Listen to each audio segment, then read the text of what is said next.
So let's talk about the various kinds of moderating techniques, right? When I say moderating techniques, yes, of course, we'll ask questions to get answers, but there are specific ways of asking questions which are designed for specific situations, and which, generally speaking, give us better responses than just asking the questions directly. Most of these techniques work equally well in a group discussion or in an individual get interview.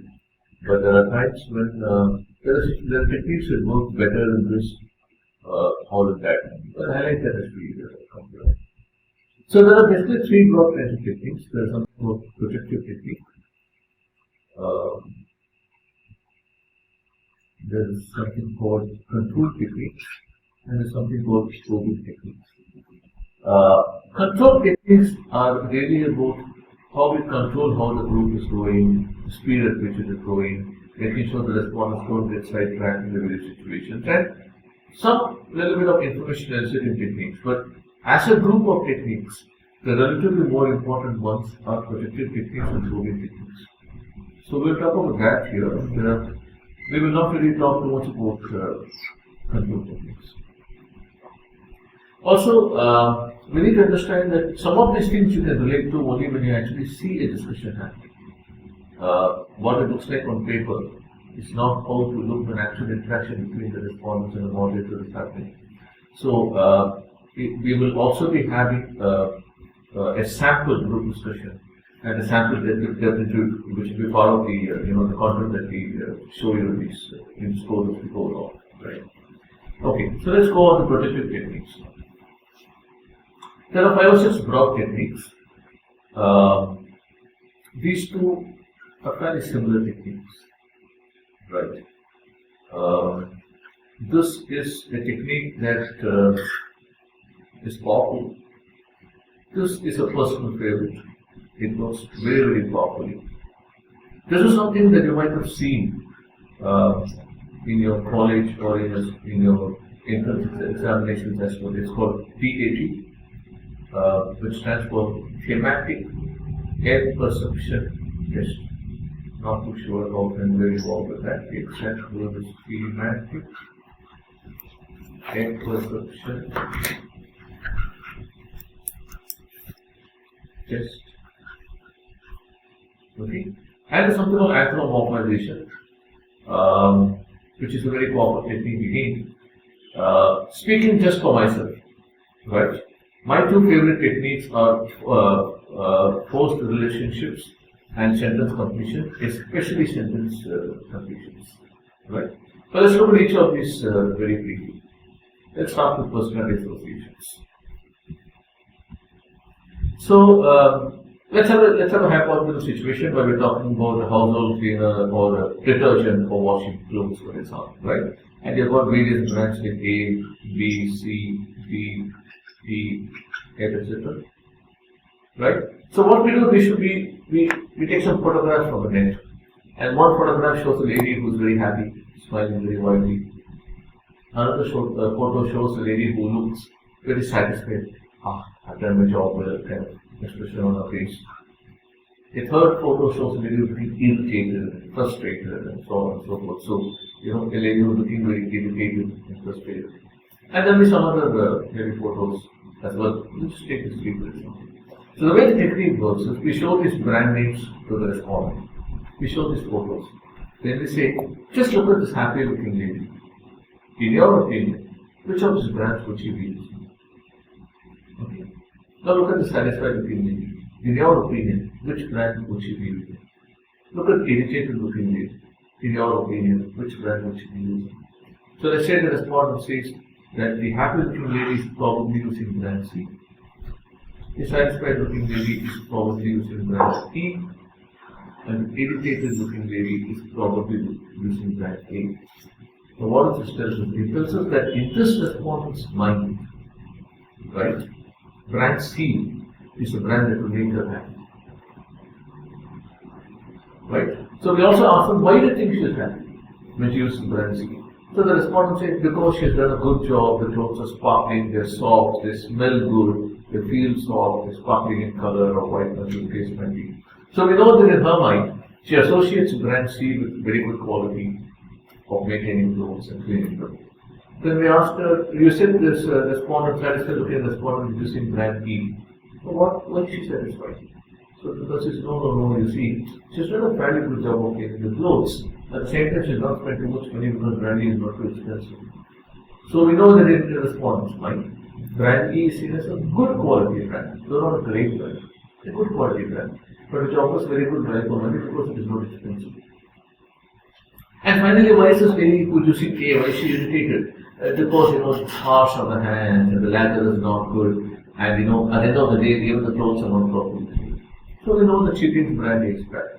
So without directly asking her, which brand is good, which brand is value for money, which brand is bad, we have got that information from her.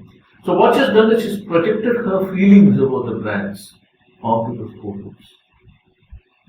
This is what I think. That lady is happy. How about in the lady's mind, subconscious mind, I would be happy for this reason. So the photo lady is not happy with that reason. She's projecting her feelings onto the brand. That's why it's called projective technique. Right? So this is you're associating a brand with a personality. Right? The same thing, you can associate a brand with a situation which comes next. So let us say there is a resort company which wants to have a new brand who's issuing for something, right?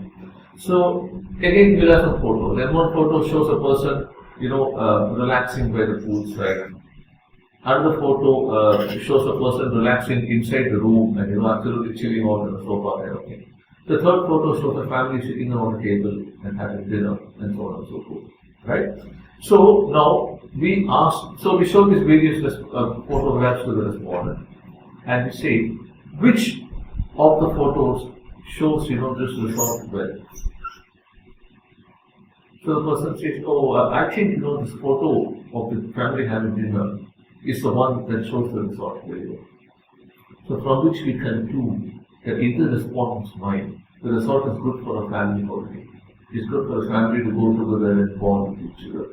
So that, if many respondents say this, that becomes the position that the brand can take. So this is the way. So in one case, we showed a personality, a lady looking happy, satisfied, frustrated, etc. In the other case, we showed a resort situation. But both we are associating a brand with something else, and therefore indirectly getting what we want about the consumer's opinion about the brand. Right? So these two techniques are similar to each other. Right? Let's go to the next one, which is forced relationships. Now, you can say, you've got a list of brands, and you can say which of these brands you associate with these animals. So there is brand A, B, C, D, E. You have lion, you have elephant, you have bear, you have snake, you have turtle, etc. Or you can have red, blue, white, black, etc. Right? Or you can have Amitabh Bachchan, Shah Rukh Khan, Ranbir Kapoor, etc. Right? Or it can be a car, it can be anything, right? But it is a good idea to go with colors or with animals and a contract. So the point is that you ask them, there are these brands, there are this animal. Which animal is closest to which brand? So the person says, I think surf is lion and rin is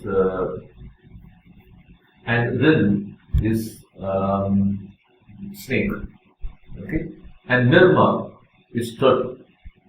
Just for example, I'm not saying anything about the brands, right? Just give me a general example.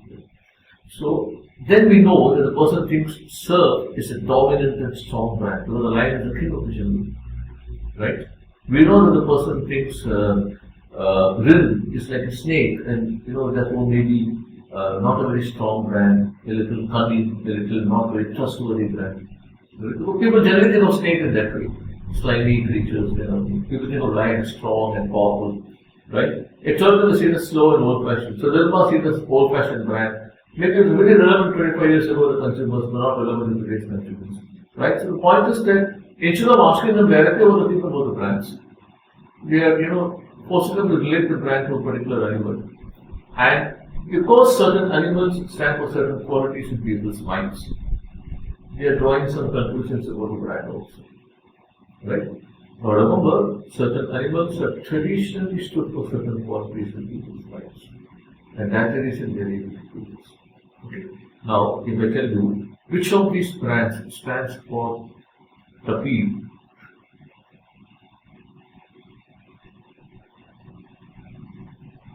and which of these stands for cowgirl,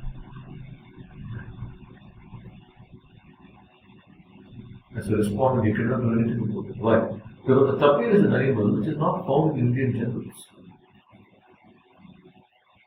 Right? The tapir is found only in the South American jungle.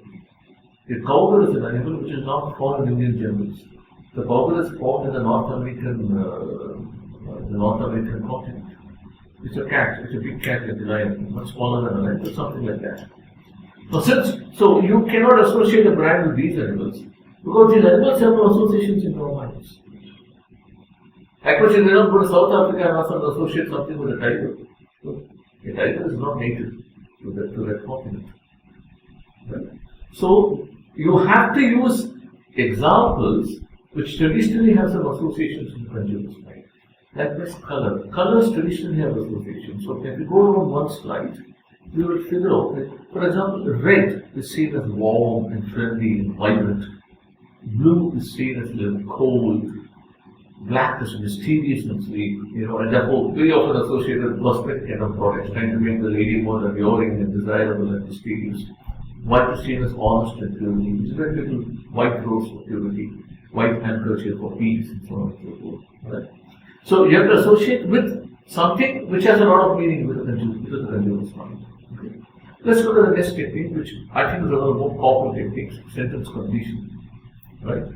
So, for example, when I was at a restaurant with a blind date, I ordered, let me use an example that you can all relate to much more easily. I ordered Coke. Right? Oh, something even more simpler. I ordered those. So my date must have thought. And now the respondent is to complete the sentence. I think, what do I think my date must have thought of me? I have to complete the sentence. So the person will say, oh well, if I order dosa, my date will think I'm a boring traditional guy. Right? Another person say, oh, my date must be thinking that I'm a person who is sticking to the traditions in a very positive way. Both have the word tradition. One talks about in a boring way, one talks about sticking in a positive way. Right? Then a third person will say, oh, my date must have thought that, I like to eat something which is good on the digestion, but at the same time it is tasty. Right? Somebody will say, so I like to have something which is very simple. I'm a person who is very simple by nature. Right? So from this, what do we conclude? We conclude that dosa is seen as traditional. There's some people it is seen as boring. There's some people it is seen as tasty, yet healthy, etc. etc. Now, if it's not dosa, if this was a brand, we actually have a good brand image from this technique. Right? So this technique is extremely powerful. Right? It tells you something about the brand, it tells you something about the consumer tends to use the brand as well, depending on how you use it. Right? Let's go forward. Expressive drawing. Sometimes you draw a picture about a brand, about how you feel about this, and the kind of emotions that you show in a picture tell the researcher a lot about how you think about the brand. The reverse can also be done. You show a picture and you're asked to write a story about it. Right? So let's say, for example, the picture that is shown is of an aeroplane. Right? And in the aeroplane there's all these windows, right? And people sitting. And there's one person sitting here who's reading the Times of India newspaper. And that's very clearly visible that he's reading the Times of India newspaper. So I asked to write a story about this. Okay? So you may say that this person is flying out on business work. He's got an important business appointment and he's got a 1 hour flight. And he doesn't want to waste his time. And therefore he's reading a newspaper on the flight and he's reading Times of India because it makes him up to date. So then you conclude that image of tangibility in this person's mind, it is associated with corporate successful people who are busy people, whose time is of value, and who want information in their application. So the story tells you a lot about the story in which the context in which they put the brand tells you a lot about what the brand is. Right? Remember, when we talk about sentence completion as well as expressive drawing as a technique, we must remember that not all respondents are fluent in English, so we have to do this in the respective local language. Only then the full flavor of what they're thinking will be available to us. Otherwise, they may be hampered by the language which may create its own problems. Right? Have a great day.